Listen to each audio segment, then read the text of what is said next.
Hey guys, welcome back. So today we're going to be talking all about where to find wholesalers for your online store. So let's get started.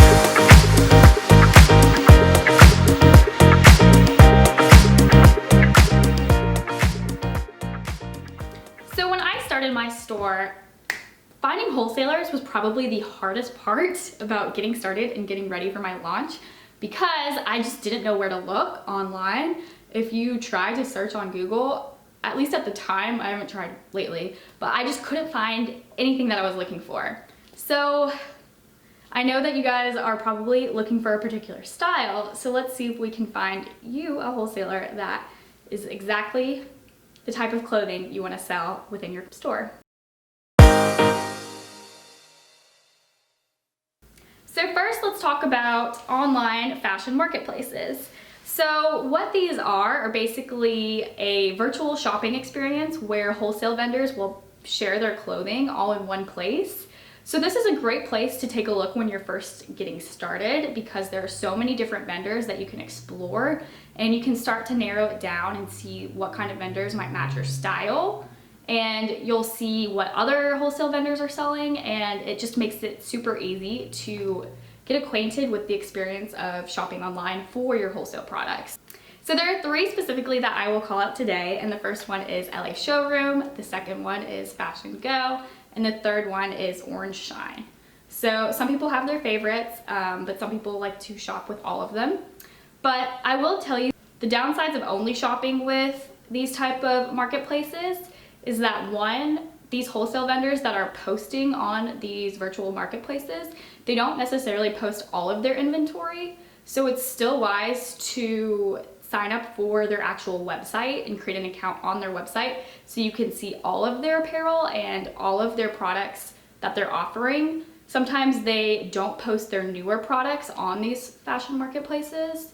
So once you have found your favorites, go ahead and make accounts with those favorites.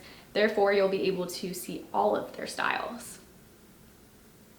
The other downside to shopping on these marketplaces is that you will realize that a ton of other online stores are also shopping exclusively on these marketplaces. So you'll end up finding a lot of things that other people will be selling as well. So if you're looking for a more exclusive, if you're trying to create a more exclusive type of boutique where you sell like one-of-a-kind products or unique products, then these marketplaces probably aren't for you.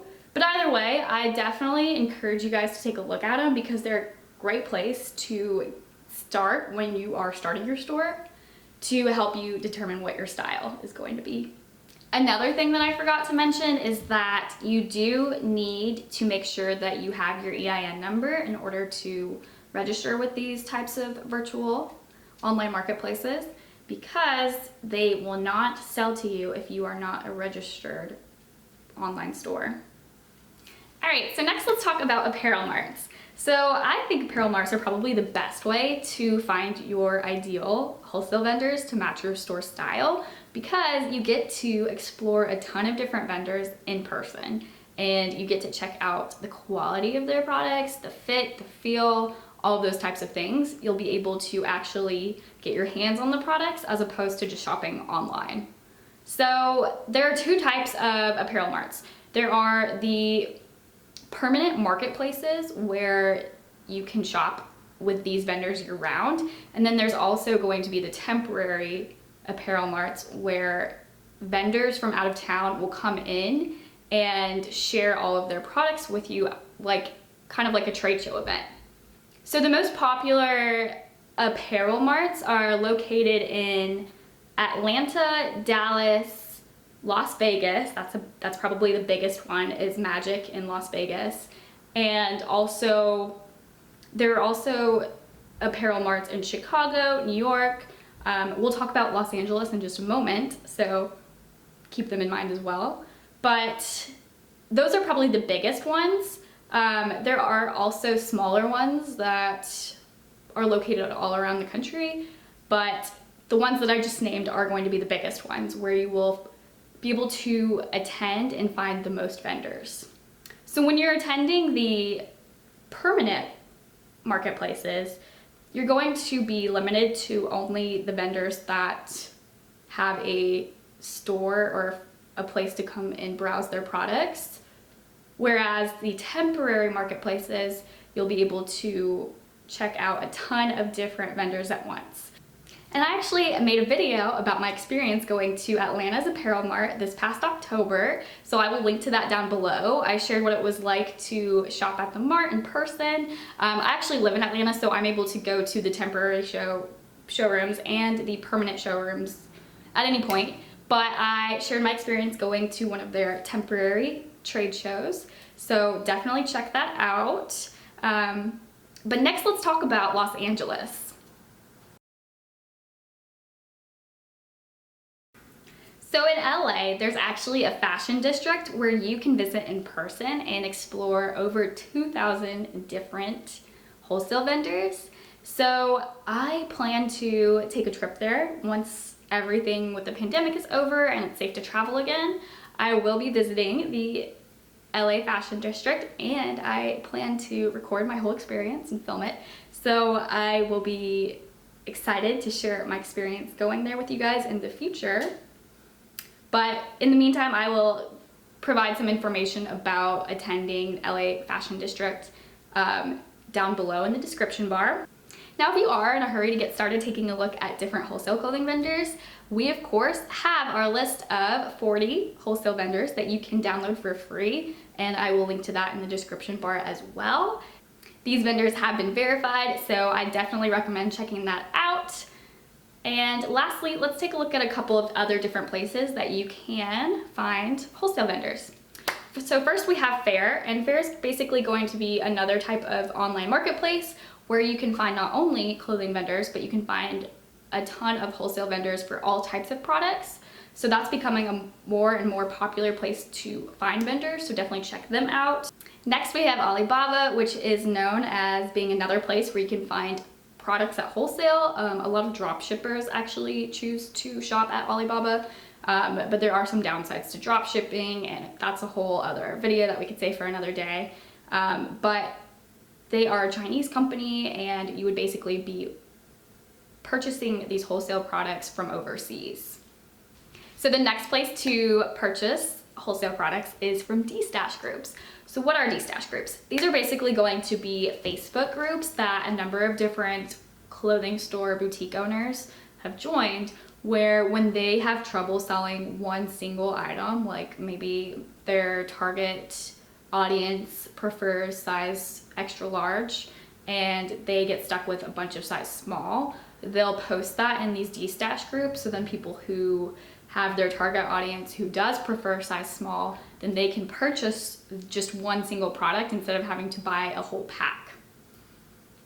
But the problem with D-stash groups is that some of them are fake and people will sell you items and then never send them. So just make sure that you are joining one that is legit.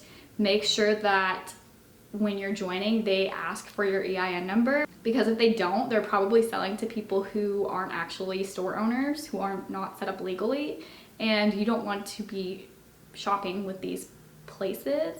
You just want to make sure that everything is by the books. And lastly, what you can do is take a look at the products you own in your home that you've purchased from other stores and see if they have left the name of the brand on the tag. So some stores do what they call private labeling, where they take off the wholesale vendor's label and then put on their own label. So an example of this would be a store like Francesca's, the boutique that is all over the US. I don't know if they either private label their clothes or they make their own clothes, but either way, you won't find the brand name in their products. So one thing I recommend with this though is that if you are in a small town and you shop at another local boutique, do not steal their wholesale vendors, because that's just setting you up for a whole mess that you do not want to start drama with them. I just think it's not very kind to steal their products as well. So this one I'm kind of wary telling you guys about, but I think it's obvious anyway. Just make sure that if you are taking a look at the names of the wholesale brands that you've shopped with from other boutiques. Make sure that they do not also live in your area. Maybe you could have bought from someone online from across the country and you're checking out their wholesale vendors. That's fine, but just make a judgment call there. Now I also have a couple of others that I'll share with you. I haven't tried out all of these, so that's why I haven't included them up into this point, but they might be worth checking out, so feel free to do so. Oh, and if you're curious about where I got some of these products back here, I actually filmed myself unboxing these products from the wholesale vendor and shared my experience of what that was like and talked about the fit and the quality and all the good stuff. I think it was probably about half of these products. Some of these products are from a different wholesale vendor, but I did share my experience, so I will link to that down below as well. And that's it, guys. I hope you guys enjoyed this video. If you are interested in finding out the steps you need to take to get your EIN number, register your LLC, all that good stuff, I do have a video on that, so I will share that as well. And that is it, guys. So I hope you guys enjoyed this video. Don't forget to give it a thumbs up and hit subscribe. It really helps me out, especially if you want to continue to see content about how to open your online store. And with that, I will see you guys in the next video.